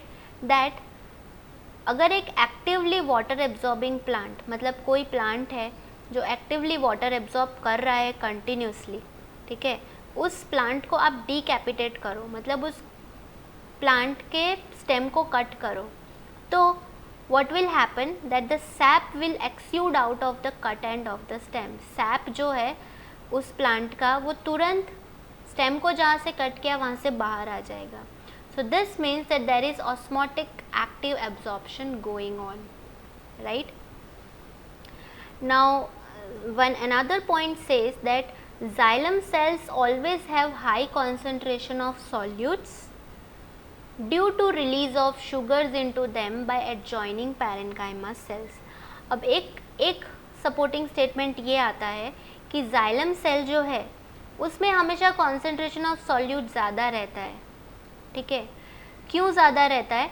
Because उसके आसपास जो पैरेन्काइमा सेल्स है वो शुगर्स रिलीज़ कर रहे हैं जाइलम सेल्स में. Sugars are solutes, right? तो पैरेन्काइमा सेल्स आसपास के जो है वो शुगर्स रिलीज़ कर रहे हैं जाइलम सेल्स में, जिसकी वजह से जाइलम सेल में सॉल्यूट कॉन्सेंट्रेशन ज़्यादा है, वाटर कॉन्सेंट्रेशन कम है. तो उसकी वजह से एक ग्रेडियंट क्रिएट होता है जिसकी वजह से रूट सेल में से जाइलम में वाटर जाता है by osmosis, right? Now another statement is that salts are absorbed by xylem elements containing living protoplast. अब xylem elements में living protoplast होता है, वो salts भी absorb करता है, मतलब water absorption हो रहा है osmosis से. उसका ये proof है कि water के साथ साथ salts और minerals भी xylem element में पहुँच रहे हैं, right? So these are some of the supporting statements. Now there is a certain objection also about osmotic active absorption. This is that sap concentration in xylem is not always high, right? किसी ने ये object किया कि SAP concentration xylem में हमेशा high नहीं होता, right? That is, इसका मतलब ये हुआ कि ग्रेडियंट क्रिएट नहीं होता. ग्रेडियंट में not exist between cortical cells and xylem. तो अगर सैप कॉन्सेंट्रेशन ज़्यादा होगा, मतलब सॉल्यूट कॉन्सेंट्रेशन ज़्यादा होगा जाइलम में, तभी तो ग्रेडियंट क्रिएट होगा, राइट? बट ये ऐसा बोल रहे हैं कि कॉन्सेंट्रेशन ज़्यादा होगा नहीं जाइलम में हमेशा. तो अगर ऐसा है तो इसका मतलब ये है कि ग्रेडियंट क्रिएट नहीं होगा, डिफरेंस क्रिएट नहीं होगा दो सेल्स के बीच में. तो यहाँ पे इन लोग ने बताया है कि कॉर्टिकल सेल्स का it was only 3 to 4 atmosphere, likewise xylem was only 2 atmosphere, which means that the gradient is not enough for the movement of water. So they say that this is not possible and root pressure is not universal in plants, and it is also this is also a statement showing objection where they say that the root pressure, the osmotic pressure सब plant के लिए universal यानी कि एक जैसा नहीं होता, right. So these are some of the objections. Now we move towards understanding the non-osmotic active absorption. तो non-osmotic active absorption में क्या होता है, that water absorption is driven through the expenditure of metabolic respiratory energy. तो जैसे मैंने कहा कि कन्फ्यूजन को दूर करने के लिए एक्टिव एब्जॉर्प्शन को दो पार्ट्स में डिवाइड किया, ऑस्मोटिक एक्टिव एब्जॉर्प्शन जहाँ पे एनर्जी यूज़ नहीं होती, और नॉन ऑस्मोटिक एक्टिव एब्जॉर्प्शन जहाँ पे एनर्जी यूज़ होती है. वो एनर्जी क्या होती है, रेस्पिरेटरी एनर्जी, मतलब वो एनर्जी रेस्पिरेशन से आता है जो होता है ATP energy, right. So this concept says that water absorption is driven through the expenditure of metabolic respiratory energy. मतलब रेस्पिरेटरी एनर्जी को यूज़ करके वाटर एब्जॉर्प्शन होता है. तो इस थियोरी का कॉन्सेप्ट ये है कि the water absorption occurs against concentration gradient. अब तक हम जो कॉन्सेंट्रेशन ग्रेडियंट पढ़ रहे थे that was down the concentration gradient, मतलब हायर से लोअर में जा रहा था. अब ये कॉन्सेप्ट ये बोल रहा है कि ये जो कॉन्सेंट्रेशन ग्रेडियंट है, जो वाटर एब्जॉर्प्शन है, वो अगेंस्ट द कॉन्सेंट्रेशन ग्रेडियंट जाएगा, मतलब लोअर से हायर भी वाटर एब्जॉर्प्शन होता है. कहने का मतलब कि जहाँ पे वाटर कॉन्सेंट्रेशन लोअर है वहाँ से उस तरफ भी मूवमेंट होता है जहाँ पे वाटर कॉन्सेंट्रेशन हायर है. तो इस टाइप के मूवमेंट को बोलते हैं अगेंस्ट द कॉन्सेंट्रेशन ग्रेडियंट. तो हायर से लोअर में जाए तो down the concentration gradient, and lower to higher जाए तो against the concentration gradient. So this theory says that water absorption can occur even against the concentration gradient, that is from lower to higher, and that too with higher absorption rate. in fact जो higher to lower movement होता है उससे कहीं ज़्यादा अच्छे rates पे ये absorption हो सकता है. ठीक है. अब there are certain supporting statements to this theory. One is that many respiratory poisons also inhibit water absorption. अब देखो जब भी हम इस थियोरी की बात करेंगे तो you have to understand that this theory is related to respiration, because respiration is a process where oxygen is being used up, right. The plant utilizes oxygen and it releases energy, और वो energy अलग अलग processes में use होती है. That energy is ATP. So this theory says that many respiratory poisons also inhibit water absorption. कुछ scientist ने ऐसा स्टेटमेंट दिया कि रेस्पिरेटरी पॉइजन्स जो है, मतलब कि ऐसे पॉइजन्स जो रेस्पिरेशन के प्रोसेस को रोक सकते हैं, वो पॉइजन्स वाटर एब्जॉर्प्शन को भी रोकते हैं, right. So this means that water absorption and respiration are related, and the ATP energy, the ATP involved produced by respiration is involved in this process. तो अगर रेस्पिरेटरी पॉइजन्स रेस्पिरेशन को रोकते हैं तो वो वाटर एब्जॉर्प्शन को भी inhibit करेंगे. For example malonate is a respiratory poison. It can stop the process of respiration and it can also stop the process of water absorption. Second is KCN. KCN is potassium cyanide, right. So this is used to reduce metabolic activities. ये जो process है वो metabolic activities को reduce कर सकता है, respiration को reduce कर सकता है. तो ये जो KCN है वो वाटर एब्जॉर्प्शन को भी रेड्यूस करता है. अगर KCN वाटर एब्जॉर्प्शन को अगर KCN रेस्पिरेशन को रेड्यूस करता है तो वाटर एब्जॉर्प्शन को भी रेड्यूस करता है. Third is respiratory promoters. सो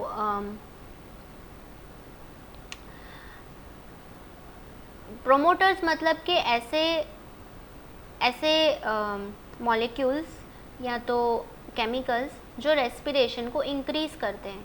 तो वो सारे प्रमोटर्स जो रेस्पिरेशन को इंक्रीज़ करते हैं वो वाटर एब्जॉर्प्शन को भी इंक्रीज़ करते हैं। For example hormones, right? So hormones are certain chemicals that can promote respiration and that can also promote water absorption. Now aerobic conditions are important for water intake. तो जब हम aerobic condition की बात करते हैं we mean that oxygen is important for water uptake. So aerobic condition means aerobic respiration. So we ultimately mean that respiration is important for water intake. तो water अगर root को लेना है तो एरोबिक कंडीशन होना ज़रूरी है, क्योंकि अगर वाटर लॉक्ड सॉइल होगा तो उसमें एरोबिक कंडीशन नहीं होगा, हवा कम होगी, एरेशन पुअर होगा, जिसकी वजह से विल्टिंग ऑफ रूट्स हो जाता है और जिसकी वजह से वाटर एब्जॉर्प्शन अच्छे से नहीं होगा। तो this is one statement. Now another statement said that osmotic pressure of xylem sap is equal to osmotic pressure of external solution. ऐसा भी हुआ है कि xylem sap और external solution का osmotic pressure सेम है but still movement हुआ. This is the involvement of respiratory energy in water uptake. हम तो ऐसा बोल रहे थे कि gradient होगा तब movement होगा, but this statement is saying that भले ही दोनों सॉल्यूशन मतलब सॉइल सॉल्यूशन और जाइलम सैप का ओपी इक्वल है तो भी रेस्पिरेटरी एनर्जी की मदद से वाटर अपटेक हुआ है। या so these are certain statements and this is the non osmotic active absorption theory. Now a very important theory, that is the Dickson's theory of cohesion force. ये भी आपने पढ़ा होगा but still again for your revision we can complete, and this is a very important part of your syllabus, the Dickson's theory of cohesion force. This theory is also called the theory of ascent of sap, or it is also called the theory of cohesion tension theory, right? So जो हमने पढ़ा था कि mechanism of water absorption दो types के हो सकते हैं, passive water absorption and active water absorption. तो एक्टिव वाटर एब्जॉर्प्शन हमने कर दिया था, उसमें ऑस्मोटिक और नॉन ऑस्मोटिक, पर पैसिव वाटर एब्जॉर्प्शन में मैंने मेंशन किया था कि transpiration plays the role. So Dixon's theory of cohesion force is an example of passive water absorption where transpiration is said to be playing the main role, right? So this theory was proposed by Dickson and Joly and Escance in 1894. Apart from them, later on many scientists they agreed with this theory. They also supported this theory in the late 90s, right? Now this theory describes movement of water from root to leaves. ये theory explain करता है कि root से leaf तक पानी कैसे पहुँचता है कोई भी plant या tree में. This theory is based on two features. Now this theory has two main features.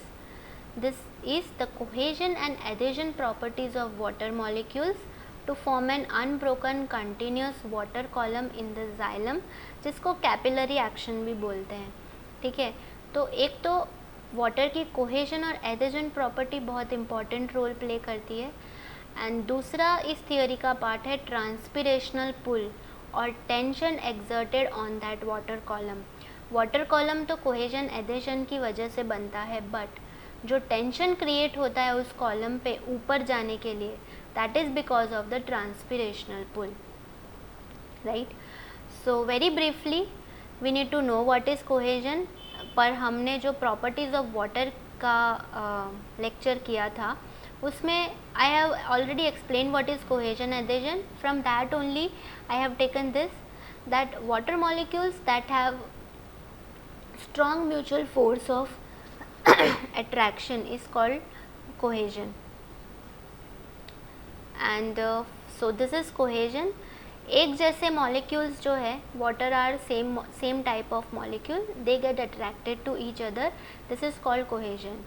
Then attraction between water molecules and the wall of xylem is called adhesion. मतलब दो अलग टाइप के मॉलिक्यूल्स का attraction is called adhesion. So water can get attracted to the wall of xylem, that is called adhesion, right. So this is another example of cohesion adhesion.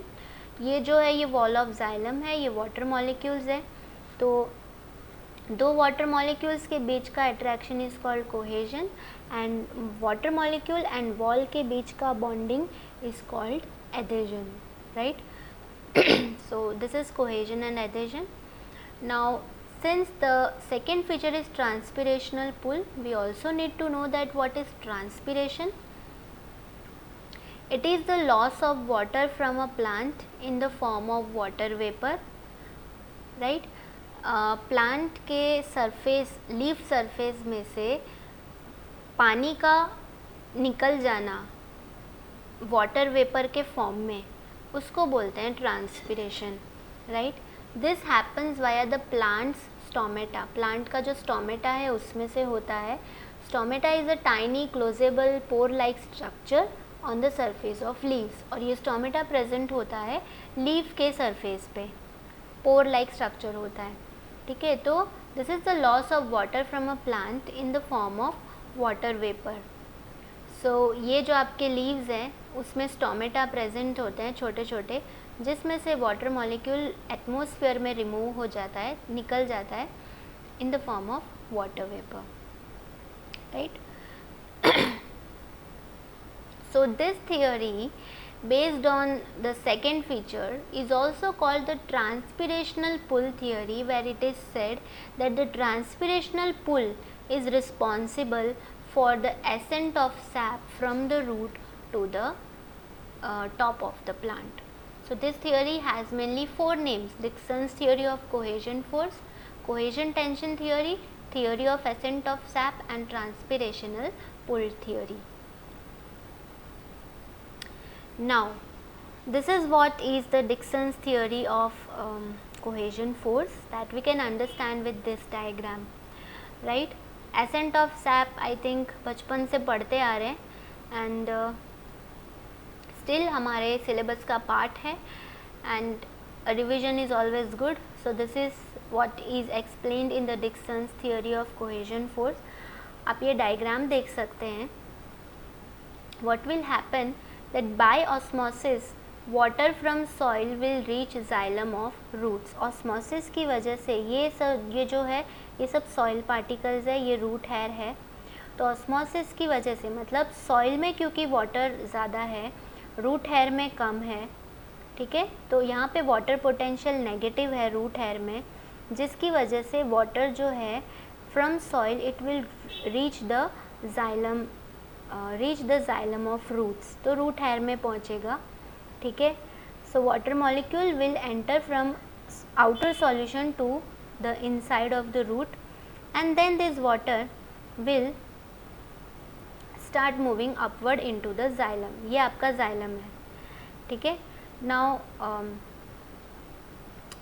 so this is like a magnified view of what is happening in the root. फिर यहाँ से magnified view लिया है जहाँ पे आप देख सकते हो कि water जो है it is flowing by cohesion and adhesion.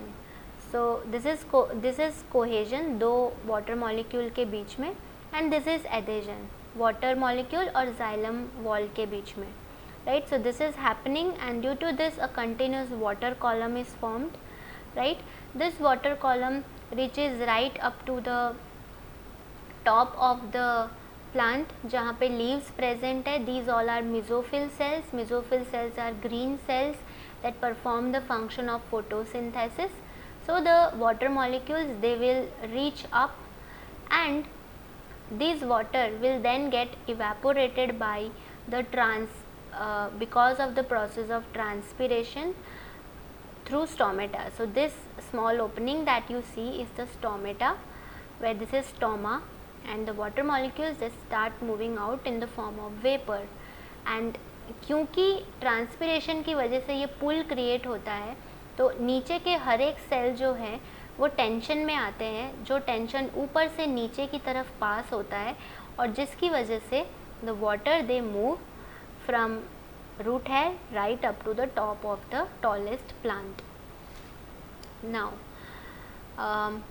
as we know the same thing, water is bonded by hydrogen bonding, forms strings of molecules. ये जो हमें एक लाइन में molecules दिखते हैं, that is because of the bonding of water, the hydrogen bonding between two molecules, and also the bonding between the water and the xylem.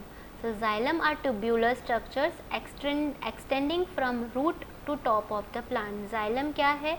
Tubular structure है, ये आप देख सकते हो, ट्यूब्यूलर स्ट्रक्चर है, ये अपना xylem है प्लांट का, जो रूट से प्लांट के टॉप तक जाता है. So xylem on one end is connected to root hair by a pericycle, endodermis and cortex. xylem जो है एक एंड में रूट हेयर से कनेक्टेड है, मतलब लोअर एंड में रूट हेयर से कनेक्टेड है, and it is on the another end is connected to substomatal cavity in the mesophyll cells of leaf. And उसका जो ऊपर वाला एंड है जहाँ पे लीव्स प्रेजेंट है, वहाँ पे it is connected to the stomatal cavity जहाँ पे मेसोफिल सेल्स प्रेजेंट है. So xylem tube is filled with water, xylem पानी से भरता है, and due to cohesion and adhesion there is a continuous water column. water column जो है वो cohesion और adhesion force की वजह से बनता है, and this cannot be broken. ये force इतना अच्छा होता है कि break नहीं हो सकता. So this cannot be broken or disturbed.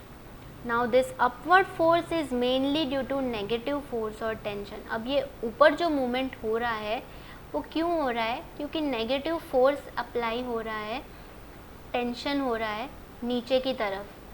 ठीक है, ऊपर सबसे ज़्यादा नेगेटिव वाटर पोटेंशियल है, नीचे सबसे नीचे लोअर नेगेटिव वाटर पोटेंशियल है, ऊपर हायर नेगेटिव वाटर पोटेंशियल है. तो वाटर पोटेंशियल जहाँ पे ज़्यादा है वहाँ से वहाँ पे मूव करता है, जहाँ पे कम है इसलिए ये मूवमेंट ऊपर की तरफ जाता है. This negative force is due to evaporation of water at surface of leaves. क्योंकि यहाँ से continuously water is coming out, तो there is a tension created, right? And this tension is because of transpiration. This evaporation is happening because of transpiration. So evaporation of molecules creates pulling action on next molecule. अब एक molecule का evaporation हो गया तो वो दूसरे molecule को पुल करता है अपनी तरफ, और इस तरीके से एक पुलिंग एक्शन क्रिएट होता है हर नेक्स्ट मॉलिक्यूल पे. And this pulling action is called the transpirational pull, which is the pulling action of one molecule on the next molecule because of the process of transpiration where loss of water takes place continuously. So this transpirational pull is strong enough to overcome force of gravity. और ये ट्रांसपिरेशनल पुल इतना strong होता है कि वो force of gravity को भी overcome करता है, जिसकी वजह से water ऊपर से नीचे नहीं move करता, in fact it moves from down to up. So this is acting against the force of gravity, right? So one more thing that you can notice is that हमेशा याद रखना वाटर पोटेंशियल जो है वो ऊपर की तरफ जो है कम है एंड नीचे की तरफ ज़्यादा है. मतलब यहाँ पे वाटर के पास ज़्यादा कैपेसिटी है, टेंडेंसी है कि वो मूव कर सके, और यहाँ पे कम है, जिसकी वजह से वाटर नीचे से ऊपर की तरफ जाता है.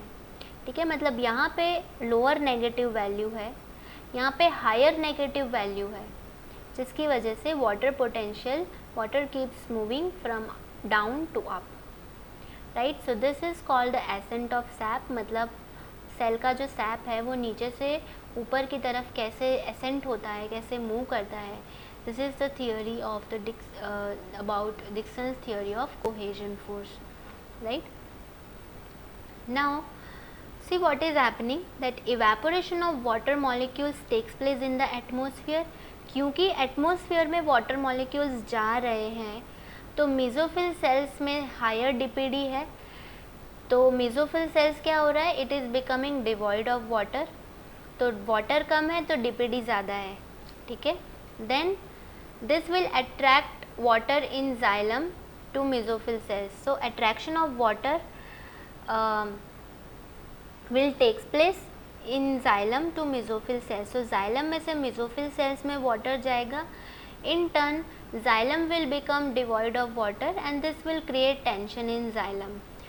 अब xylem will have more DPD, क्योंकि xylem में पानी कम हो गया तो उसका DPD ज़्यादा हो जाएगा, and due to this tension will be created downward due to cohesion of water. अब इस तरीके से tension नीचे नीचे मूव होगा, हर नेक्स्ट सेल जो नीचे का है वो उसमें पानी खाली होगा, उसका डीपीडी बढ़ेगा, वो बाजू वाले से पानी लेगा, ठीक है, फिर टारगेट हो जाएगा, उसके बाद नेक्स्ट वाला पानी लेगा, नेक्स्ट वाले में पानी कम हो जाएगा, उसका डीपीडी इंक्रीज होगा, and in this way this process will go on. The tension is in this way carried to the root cortical cells. इस तरीके से ऊपर से जो टेंशन है वो नीचे की तरफ मूव करता है, ultimately to the root hair cells, right. So this tension is what is responsible for movement of water from नीचे से ऊपर. ये टेंशन की वजह से पानी का मूवमेंट होता है from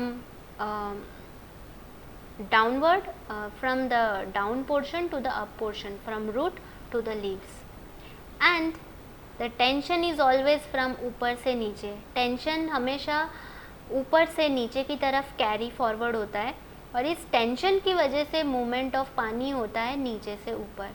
this is a very important thing that we need to know. Now Copeland is a scientist who in 1902 he said that this water column, ये जो वाटर कॉलम बनता है continuous in the xylem, this can be discontinued. ये टूट सकता है. कैसे टूट सकता है? By air bubble introduction in xylem. अगर जाइलम में एयर बबल इंट्रोड्यूस हुआ, मतलब एयर इंट्रोड्यूस हुआ, तो बहुत पॉसिबिलिटी है कि वाटर जो है, वाटर कॉलम जो बन रहा है स्ट्रेट, वो टूट जाएगा. ऐसा कोपलैंड जो साइंटिस्ट है उन्होंने कहा, because he said that the introduction of air bubble will break the tensile strength of the column. Column का जो स्ट्रेंथ है वो ब्रेक करेगा एयर बबल. बट एक दूसरे साइंटिस्ट है स्कोलैंडर, राइट, एंड स्कोलैंडर एटाल, मीन्स स्कोलैंडर के साथ और भी दूसरे साइंटिस्ट थे जिन्होंने ये कहा. They actually worked and they demonstrated, they experimented and they showed that air bubble और air does not block the system. उन्होंने एक्सप्लेन किया कि एयर सिस्टम को ब्लॉक नहीं करता, ठीक है. उन्होंने डेमोन्स्ट्रेट किया कुछ एक्सपेरिमेंट से कि even if air bubble enters, water column will remain unbroken and the flow will continuously go in upward direction. भले ही एयर बबल आए तो भी वाटर कॉलम तो कंटिन्यूस ही रहेगा और अपवर्ड मूवमेंट कैरी फॉरवर्ड होगा. So these are the two views about air bubble formation given by two scientists. So these are just contradictory statements that were made. So yeah, so that is it about water absorption. So all your topics related to water absorption has been done. I had previously taken properties of water. So in this lecture I took everything like about root hairs, about the pathway, about the mechanism of water absorption, the Dickson's theory of cohesion force, transpirational pull. So all of your topics related to water absorption part is done. So in case if you have any doubt, like I think there must be some doubt in diffusion pressure deficit. If you have like any doubt, please feel free to ask me, right. So I'll make it clear for you, right. Yeah, so thank you.